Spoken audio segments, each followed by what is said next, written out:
नमस्कार, आप देख रहे हैं डेली 24 भारत। मैं हूं आपके साथ स्तुति झा। बुलेटिन की शुरुआत करते हैं।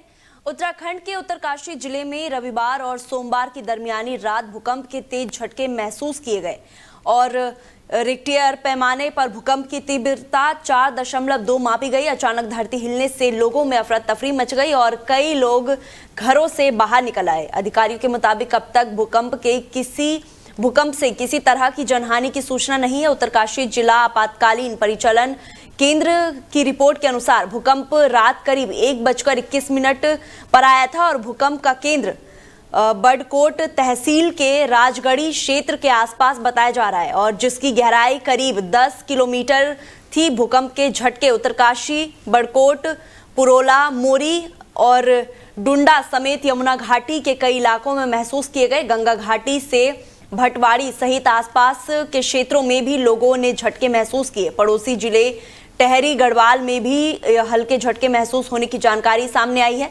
रात के समय अचानक मकान हिलने से दो लोग और 3 मंजिला घरों में रहने वाले लोग डर कर बाहर निकल आए।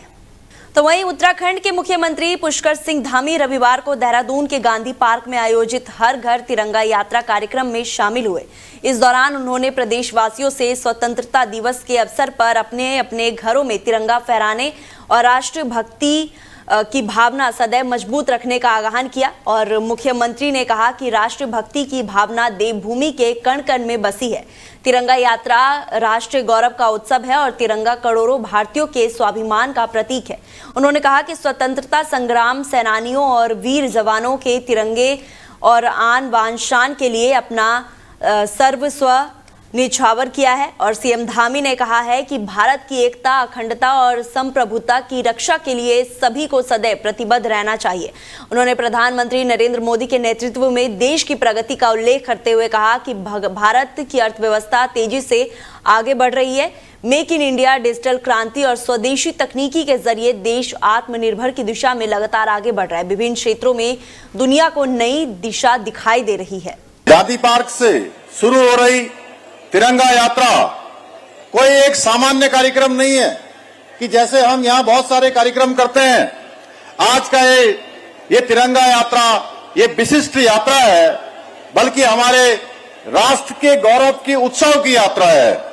और ये आज उमड़ा हुआ जनसैलाब, जैसा अभी भारतीय जनता पार्टी के महानगर अध्यक्ष ने बताया कि जितनी संख्या यहाँ है उससे कहीं अधिक संख्या बाहर है और ये जनसैलाब और सभी के हाथों में लहराता हुआ हमारा राष्ट्रीय ध्वज इस बात का प्रतीक है कि राष्ट्रभक्ति की भावना देवभूमि के कण कण में रची है, बसी है, हरेक के सीने में विद्यमान है। तो वहीं उत्तराखंड की खेल मंत्री रेखा आर्या ने हरिद्वार स्थित हरकी पौड़ी से कांवड़ यात्रा की शुरुआत की। उन्होंने वर्ष 2036 में भारत को ओलंपिक खेलने की मेजबानी मिलने और देश को खेलों की विश्व महाशक्ति बनाने का संकल्प के साथ कांवड़ उठाई है और ये करीब 22 किलोमीटर की यात्रा पूरी करने के लिए ऋषिकेश रवाना हुई। यात्रा से पहले रेखा आर्या ने अपने पति के साथ हरकी पौड़ी पहुंचकर मां गंगा का विधि विधान से पूजा किया और देश प्रदेश की सुख समृद्धि की कामना की। इसके बाद जय घोष और भोले के भक्ति गीतों के बीच उन्होंने पैदल कांवड़ यात्रा शुरू की। इस अवसर पर अखिल भारतीय अखाड़ा परिषद के अध्यक्ष महंत रविंद्रपुरी महाराज और महामंत्री महंत हरिगिरी महाराज समेत कई साधु संत खेल प्रेमी मौजूद रहे। रेखा आर्या ने ऋषिकेश में पहुंचकर वीरभद्र मंदिर में भगवान शिव का रुद्राभिषेक करेंगी और खेल मंत्री ने कहा कि उनके 2 प्रमुख संकल्प है। भारत को 2036 ओलंपिक की सफल मेजबानी मिले और देश खेलों के क्षेत्र में विश्व खेल महाशक्ति के रूप में स्थापित हो। उन्होंने विश्वास जताया कि भगवान भोलेनाथ के आशीर्वाद से दोनों संकल्प पूरे होंगे। तो वहीं हरिद्वार में सावन कांवड़ मेले का अंतिम दौर शुरू हो गया है। इसके साथ ही डाक कांवड़ का चरण भी तेज हो गया है। 11 अगस्त को शिवरात्रि के अवसर पर भगवान शिव का जलाभिषेक होना है और इसी के चलते गंगाजल लेने के लिए बड़ी संख्या में डाक कांवड़िए हरिद्वार पहुंच रहे। शहर की सड़कों पर इन दिनों चारों तरफ शिव भक्तों का रेला नजर आ रहा है और खासकर बाइक से पहुंचने वाले डाक कांवड़ियों की संख्या लगातार बढ़ रही है। शंकराचार्य चौक और आसपास के इलाकों में भी बड़ी संख्या में बाइक सवार कांवड़िए दिखाई दे रहे हैं और इससे यातायात व्यवस्था संभालना पुलिस के लिए चुनौती बन गया है। शंकराचार्य चौक पर कांवड़ियों और वाहनों की भारी भीड़ के कारण जाम जैसी स्थिति बनी हुई है। बड़ी संख्या में शिव भक्त हर की पौड़ी की ओर गंगा जल लेने जा रहे हैं और अंतिम चरण में कांवड़ियों की बढ़ती भीड़ को देखते हुए पुलिस और प्रशासन यातायात व्यवस्था को सुचारू बनाए रखने में जुटे हुए हैं। तो वहीं उत्तराखंड सरकार ने खेती, बागवानी, पशुपालन और इससे जुड़े क्षेत्रों के अगले 20 वर्षों के विकास की दिशा तय करने के लिए व्यापक कृषि रोड मैप तैयार करने की प्रक्रिया शुरू कर दी है। रोड मैप का प्रारंभिक मसौदा अगले 3 माह में तैयार करने का लक्ष्य रखा गया है। इसमें राज्य के सभी 13 जिलों की भौगोलिक, जलवायु और सामाजिक आर्थिक परिस्थितियों के आधार पर अलग अलग प्राथमिकताएं तय की जाएगी। इस पहल का नेतृत्व सचिव कृषि डॉक्टर SN पांडे कर रहे हैं, जबकि गोविंद बल्लभ पंत कृषि एवं प्रौद्योगिक विश्वविद्यालय पंतनगर के कुलपति डॉक्टर शिवेंद्र कुमार कश्यप को रोड मैप का समन्वयक बनाया गया है। और कुलदीप ने बताया है कि रोड मैप में कृषि, बागवानी, पशुपालन और वानिकी, जलवायु परिवर्तन, जैव विविधता, पलायन और रोजगार सृजन समेत 21 विषयों को शामिल किया गया है। करीब 170 विशेषज्ञों और प्रतिनिधियों ने प्रारंभिक चर्चा में हिस्सा लिया और विश्वविद्यालय ने सभी सुझावों और कार्यों के समन्वय के लिए डिजिटल डैशबोर्ड तैयार किया। इसके जरिए विशेषज्ञ समितियां 3 माह के रोड मैप का प्रारंभिक मसौदा तैयार करेगी। ये बहुत बड़ा विषय है जो हम सबके समक्ष है और ये रिवर्स माइग्रेशन का विषय तभी खड़ा होगा जब रोजगार की और कृषि आधारित रोजगार की संभावनाएं ग्रासरूट्स पर उनके गांवों तक आसानी से और सफलतापूर्वक शक्ति के साथ खड़ी हो जाए, जहां से व्यक्ति को न्यूनतम व्यवस्थाओं के लिए आजीविका की अपने जड़ों से हटना ना पड़े।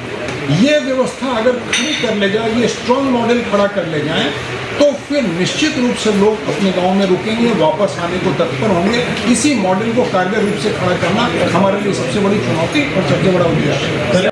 ये वहीं दिनेशपुर में बीजेपी मंडल अध्यक्ष हिमांशु सरकार के नेतृत्व में बूथ अध्यक्षों और कार्यकर्ताओं की बैठक आयोजित की गई। बैठक में आगामी 15 अगस्त को होने वाली तिरंगा यात्रा और मतदाता सूची पुनरीक्षण यानी SIR प्रक्रिया को लेकर चर्चा की गई। क्षेत्रीय विधायक अरविंद पांडे ने कार्यकर्ताओं से तिरंगा यात्रा को ऐतिहासिक बनाने के लिए घर घर संपर्क करने और अधिक से अधिक लोगों को अभियान से जोड़ने का आह्वान किया।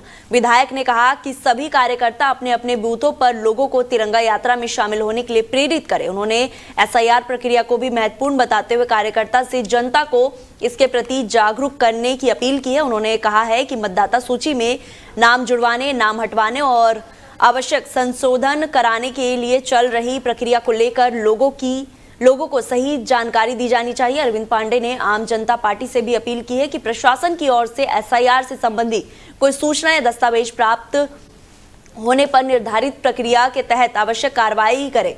बैठक में भाजपा कार्यकर्ताओं ने दोनों अभियानों को सफल बनाने का संकल्प लिया।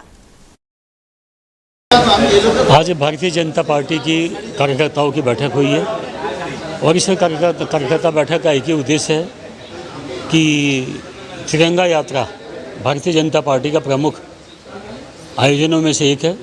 उसी के तहत आज दिनेशपुर मंडल की बैठक हुई है और सभी कार्यकर्ताओं से हमने अपील किया कि तिरंगा यात्रा में सबको शामिल होना है। साथ ही मैं आप लोगों के माध्यम से मैं आम जनमानस से अपील करना चाहता हूँ कि जो SIR चल रहा है, इस SIR में जितने लोग हैं सबको जागरूक रहने की आवश्यकता है। सब लोग अपने अपने वोटों के साथ साथ अपने मोहल्ले का, अपने परिवार का, सबके वोट हैं या नहीं हैं, इसकी चिंता करने की आवश्यकता है। सभी लोगों से आग्रह करना चाहता हूँ कि जिनको नोटिस मिला है, सभी लोग जो तिथि तय है कि नोटिस पे सुनवाई कब है आपको नोटिस का जवाब कब देना है, सभी लोग अपने नोटिस को समय से जमा कराएं ताकि किसी का वोट सूची से गायब ना हो पाए।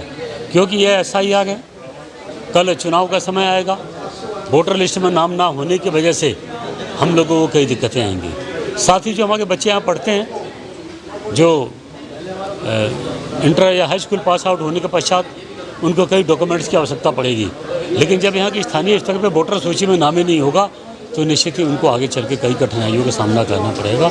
इस नाते मैं आपके माध्यम से मैं सभी क्षेत्रवासियों से अपील करना चाहता हूँ कि सभी लोग SIR में गंभीरता से अपने अपने नोटिस का जवाब दें। तो वहीं रामनगर में 5 अगस्त को सामने आए गौकशी के मामले का पुलिस ने 5 दिन बाद खुलासा करते हुए 2 आरोपी को गिरफ्तार किया है। पुलिस ने 5 अगस्त को खताड़ी क्षेत्र में बड़ी मस्जिद के पास स्थित स्लाटर हाउस से करीब 120 किलोग्राम प्रतिबंधित गौमांस और मांस कटने के उपकरण बरामद किए। पुलिस के मुताबिक पुलिस के पहुंचते ही मौके पर मौजूद आरोपी फरार हो गए। मामले की गंभीरता को देखते हुए वरिष्ठ पुलिस अधीक्षक नैनीताल के निर्देश पर प्रभारी निरीक्षक रामनगर सुशील कुमार के नेतृत्व में पुलिस टीम गठित की गई। टीम ने सीसीटीवी फुटेज, मुखबिर तंत्र और सर्विलांस की मदद से आरोपी की तलाश शुरू कर दी और मुखबिर की सूचना पर पुलिस ने मालधन रोड स्थित पंजाबी कब्रिस्तान पुलिया के पास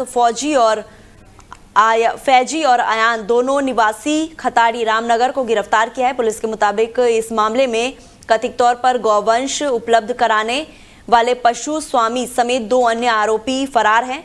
अब पुलिस मामले को कथित गौ तस्करी के नेटवर्क से जोड़कर आगे की कार्रवाई कर रही है। माननीय मुख्यमंत्री उत्तराखंड के निर्देशन पर के गौकशी के मामले में सख्त कार्रवाई की जाने हेतु निर्देश किया गया है, जिसी क्रम में वरिष्ठ पुलिस अधीक्षक महोदय के निर्देशन पर और पुलिस अधीक्षक हल्द्वानी के पर्यवेक्षण में हमारी टीम द्वारा थाना रामनगर की टीम द्वारा इसमें अच्छे कार्य किए गए हैं। इसी क्रम में दिनांक 5/8/26 को उपनिरीक्षक वीरेंद्र सिंह को चेकिंग के दौरान सूचना मिली कि स्लाटर हाउस के पास कुछ इस तरह के कुछ गौवंश की सूचना उनको मिली, तो जिस पर मौके पर गए। मौके पर जाकर के उन्होंने देखा कि वहाँ पे गौमांस उनको प्राप्त मिला वहाँ पे, और साथ साथ तो वहीं मसूरी में बेसहारा घायल और बीमार कुत्तों की सेवा में जुटे होप फॉर एनिमल्स के युवा संयोजकों को सम्मानित किया गया। रविवार को होटल में आयोजित कार्यक्रम में रोटरी क्लब मसूरी और Mussoorie traders and welfare association की ओर से स्वयं संयोजकों को प्रमाण पत्र प्रदान किए गए। होप फॉर एनिमल के स्वयं संयोजक रेबीज टीकाकरण, उपचार और देखभाल के साथ गंभीर रूप से घायल पशुओं को एम्बुलेंस से एनिमल सेंटर तक पहुंचाने का काम कर रहे हैं। संस्था के संस्थापक मनीष रावत ने बताया है कि कोरोना काल में 2 भूखे और बीमार कुत्तों की मदद से शुरू हुआ अभियान अब विकास नगर स्थित एनिमल सेंटर तक पहुंच चुका है और उपचार के बाद स्वस्थ होने पर पशुओं को उनके क्षेत्र में वापस छोड़ दिया जाता है। रावत ने बताया है कि संस्था को सरकार के विशेष आर्थिक सहायता नहीं मिलती है और स्वयं संयोजक अपने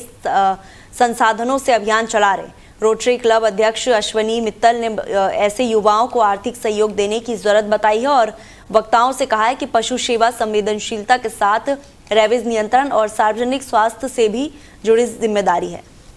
तो वहीं उत्तराखंड में मानसून एक बार फिर से सक्रिय हो गया है। मौसम विज्ञान केंद्र के पूर्वानुमान के अनुसार सोमवार को राज्य के अधिकांश जिलों में भारी बारिश के साथ गरज चमक होने की संभावना है। देहरादून, बागेश्वर, नैनीताल और चंपावत के कुछ इलाकों में भारी बारिश से बहुत भारी को लेकर ऑरेंज अलर्ट जारी किया गया है। इसके अलावा राज्य के अन्य जिलों में भी कई स्थानों पर गरज के साथ बिजली चमकने और तेज बारिश के दौर को लेकर येलो अलर्ट जारी किया गया है। मौसम विभाग के अनुसार उत्तरकाशी, रुद्रप्रयाग, चमोली, टिहरी, पौड़ी, पिथौरागढ़ और उधम सिंह नगर में भी कुछ स्थानों पर भारी वर्षा हो सकती है और मौसम वैज्ञानिकों ने लोगों को सतर्क रहने और खराब मौसम के दौरान आवश्यक यात्रा से बचने की सलाह दी है और संवेदनशील और भूस्खलन संभावित क्षेत्रों में विशेष सावधानी बरतने को कहा है। प्रशासन को भी मौसम की स्थिति पर लगातार नजर रखने और आवश्यक एहतियाती कदम उठाने की सलाह दी है।